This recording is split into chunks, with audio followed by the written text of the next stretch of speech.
Welcome, Just Jeff on Life. It's a bright, sunny, not so warm day. Today's thought to ponder.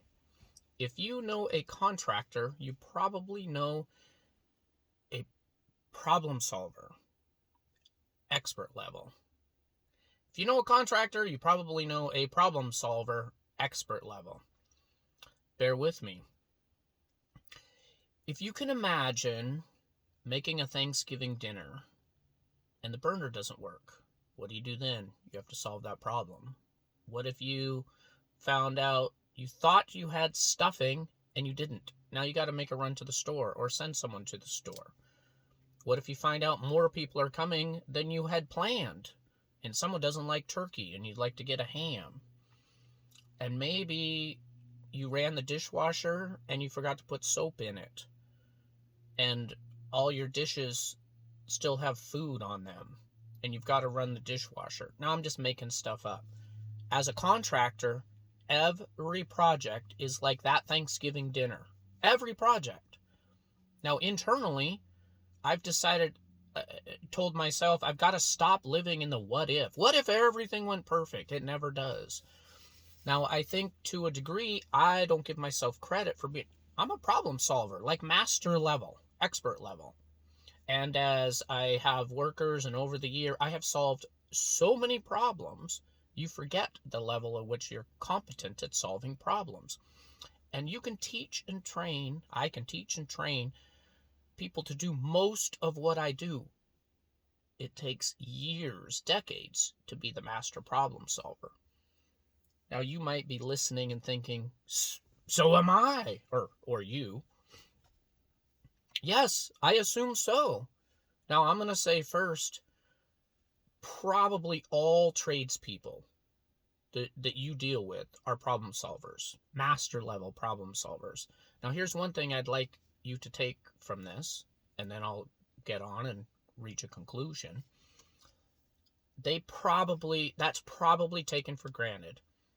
And it's human nature to focus on the things that don't go well, and be unaware of all of the things that contractor solved that you didn't know, and easily look past or kind of take for granted the problems that they did solve that you were aware of. And the only thing that's left are the things that didn't go well. They stick in our mind. That's normal. Okay, my daughter worked front desk at the company that she works for. It probably never occurred to her, she's a master level problem solver. It probably doesn't occur to anyone else, including her employers. Now, they are aware she does a good job. It is problem after problem after problem. Now, I'd like to rephrase it to be a solution presenter or a solution or something. Excuse me. She's probably a master level problem solver. Now, not everybody is, because not everybody tackles them. When you have somebody go, oh, I ran into this, what do you want me to do? And 5 years later, they're still doing that. They're working in the trades, in my example, and they probably aren't master level problem solvers. We have to learn how to fix spray pumps, what to do when you don't have a tall enough ladder. Now you're like, big deal, that's easy to solve. Yeah, I'm not saying they're not easy. All right, I'm going to pick another one. In my understanding, realtors, not only are they master level problem solvers, I believe they may very well be miracle workers. I have just enough sort of hearsay, if you will, to think or believe that if you have bought a house, there is a very good chance you have no idea the pieces in the air that just sort of had to be coddled along, the miracle that had to be worked for everything to come together for your deal to not fall through. Now, it may be that's not the case, but I'm thinking that for a realtor over the course of the year, there are times when they literally are a miracle worker, and probably no one knows. And the list is endless. Engineers, problem solvers. They start out with a problem, and then they're going to create or design something, and there's probably problems along the way that I can't even imagine. I could pretend to. All right, so what would I want you to take from this information? I don't want you to call me up and go, oh, Jeff, you're a master level problem solver. I appreciate you. Now, you wouldn't have to do it with that tonality. And if you feel like it, great. You can contact me. Two things. One, you are probably a master level problem solver, and I would like to propose you can give yourself credit for that. We live in a society where you can't be proud. I believe you can. I believe there's healthy pride, and acknowledge what you're good at. Now, I, for myself, am lost in all the problems that I have to solve, and I tend to complain about that and feel angst and stress, and maybe that's normal too.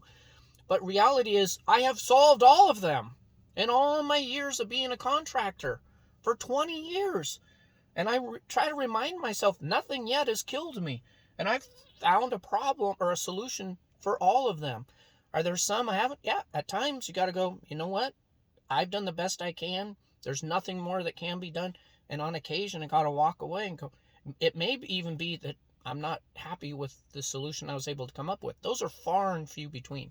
All right, so two things. The first being perhaps you would give yourself permission to pat yourself on the back and be proud of the fact that you are probably also a master level problem solver. And secondly, we deal with people all the time. Two components of this part. We deal with people all the time. Chances are they too are master level problem solvers, and we don't see it. We don't look for it because that's not our role. It's not our job. We just want the end result. Perhaps we could look a little bit deeper, give them a little bit of grace, maybe acknowledge that they're doing a great job. And the second component of that is we have no clue the challenges. Well, it's likely that we don't have a clue the challenges that the people that are doing their work are under. We're inherently selfish beings. I can complain all day long about my challenges. I'm well aware of them, and I would like everyone else to know that and acknowledge that these things are hard. What about the cashier at the grocery store, or the bank teller, or the policeman, or the person with the stop sign at the construction zone that's blocking traffic, and we're just irritated because now my commute is 10 minutes longer? We don't know what it's like for them, or the person up in the bucket trimming the trees or working the power lines. The list of teachers, being a stay-home mom, whatever it is, perhaps we could consider what their jobs are like. Any one of them are more challenging than we give credit for. I will say for myself, I could afford to give them more grace and just acknowledge their humanity and the fact that they're doing the job instead of just being irritated that the cashier's taking too long, or talking to the person in the front of the line, or that they're out of stock for something that I wanted, or that the person with the stop sign isn't spinning it fast enough to tell me that I can go, or whatever it is, right? Perhaps we can give them some more grace. All right, Just Jeff on life, thoughts to ponder.